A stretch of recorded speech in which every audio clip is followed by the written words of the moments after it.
Oh lala. Danau suci yang tenang dan asli tiba-tiba muncul gelombang di permukaan.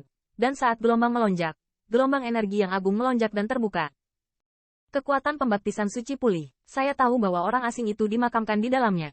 HMPH. Ini hanya bisa menyalahkan dirinya sendiri karena terlalu ambisius. Melebih-lebihkan kemampuan seseorang.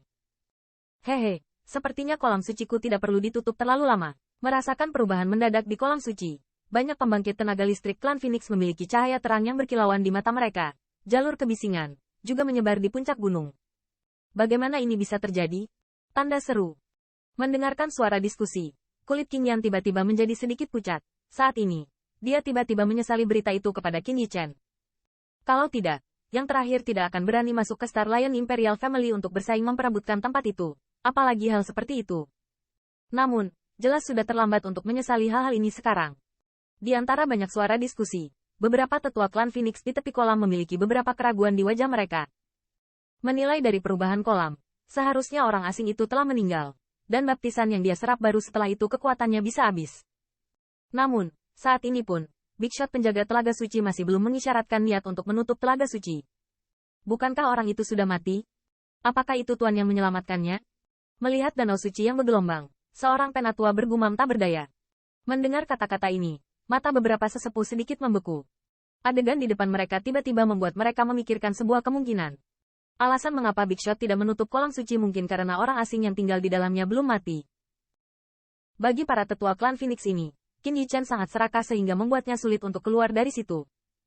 Di hadapan pria sembrono yang mendobrak kedalaman kolam suci, jika dia ingin diselamatkan, dia harus masuk jauh ke dalam kolam suci itu sendiri, dan kemudian secara paksa memobilisasi kekuatan pembaptisan yang dia serap, sebelum dia bisa membuatnya bertahan hidup. Metode ini, meski dengan kekuatan penatua keempat, sulit dicapai. Bahkan jika penjaga keberadaan kolam suci ingin melakukannya, saya khawatir akan membutuhkan banyak usaha. Dalam kecurigaan seperti itu, beberapa tetua mau tidak mau bertanya-tanya, bagaimana mungkin orang yang tidak bertanya tentang keberadaan dunia, menembak orang asing yang sembrono dan serakah? Namun, bahkan jika mereka penuh keraguan, tetua klan Phoenix ini tidak menutup kolam suci. Tanpa itu, mereka tidak bisa menutupnya sepenuhnya. Dan di antara banyak keraguan dari pembangkit tenaga listrik klan Phoenix, waktu berlalu dengan cepat, dan dalam sekejap, 5 hari lagi berlalu. Selama ini, ombak di kolam suci telah kembali tenang, dan fluktuasi aneh di dalamnya hampir kembali ke keadaan saat kolam suci dibuka. Jika Seng Tan disegel saat ini, mungkin, jangan tunda saat Seng Tan dibuka lagi. Namun, yang membingungkan banyak pembangkit tenaga listrik klan Phoenix adalah bahkan saat ini, para tetua di tepi kolam tidak menunjukkan tanda-tanda akan menutup kolam. Penatua, haruskah kita menghubungi itu? Dengan penantian seperti itu, Feng Ying rupanya merasakan ketidaksabaran dari banyak pembangkit tenaga listrik klan Phoenix di belakangnya. Dia sedikit mengerutkan kening dan berbisik ke beberapa sesepuh di samping. Ketika dia mendengar pertanyaannya, beberapa sesepuh ragu-ragu, dan akhirnya mereka semua tertawa dan menggelengkan kepala. Kalau begitu, akankah kita terus menunggu? Melihat penampilan mereka, Feng Ying hanya bisa bertanya. Penatua keempat sedikit mengangguk. Alasan mengapa keberadaannya tidak menunjukkannya pasti karena maknanya yang dalam.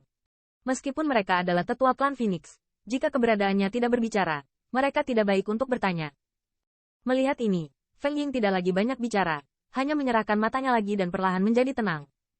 Pada saat ini, siluet di puncak gunung secara bertahap meningkat, dan bahkan Feng Lian dan Feng Lu pun bergegas mendekat. Mata mereka juga menatap Seng Tan dengan sedikit kecurigaan. Jelas, selama ini di Tiongkok, mereka juga mengetahui berita tentang perubahan di Danau Suci. Tidak menyangka pria itu benar-benar bisa masuk ke kedalaman kolam suci, sedalam 8 tenzang, bahkan aku tidak bisa masuk saat itu. Melihat Danau Suci, Feng Lian menghela nafas, di matanya penuh keterkejutan. Dia tidak pernah menyangka bahwa apa yang tidak bisa dia lakukan akan dilakukan oleh orang asing. Mendengar ini, beberapa pembangkit tenaga listrik klan Phoenix di pihak mereka harus diam-diam mengangguk.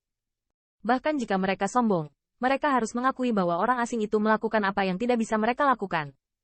Sebagai orang yang telah mengalami baptisan darah ilahi, mereka tahu persis betapa sulitnya untuk masuk ke kedalaman kolam suci.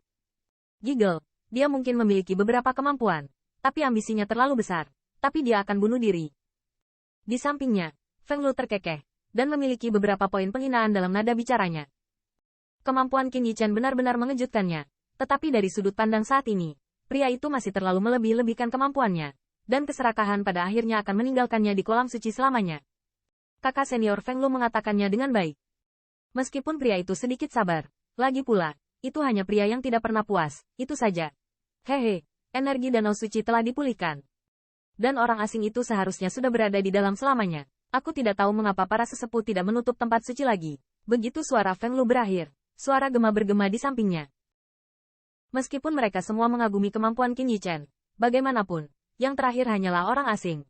Dan, dari sudut pandang sekarang, spekulasi mereka telah dikonfirmasi. Waktu berlalu dalam 1 menit dan 1 detik, dan beberapa hari telah berlalu dalam sekejap. Seiring berjalannya waktu, nampaknya energi di kolam suci menjadi sedikit huru-hara karena alasan belum ditutupnya waktu. Tetua, kita harus menutup kolam suci. Feng Ying melihat ke langit dan tiba-tiba menghela nafas, berkata. Tunggu dan lihat saja, menghadapi lamarannya. Beberapa sesepuh saling memandang, berkata dengan senyum pahit. Sudah terlalu lama kali ini, dan energi di kolam suci telah menyebar. Feng Ying bergumam, melirik ke sekeliling. Pada saat ini, suhu di ruang ini berangsur-angsur meningkat, dan energi yang kaya dari antara langit dan bumi juga diolah dengan banyak agitasi saat ini, menjadi sedikit kekerasan.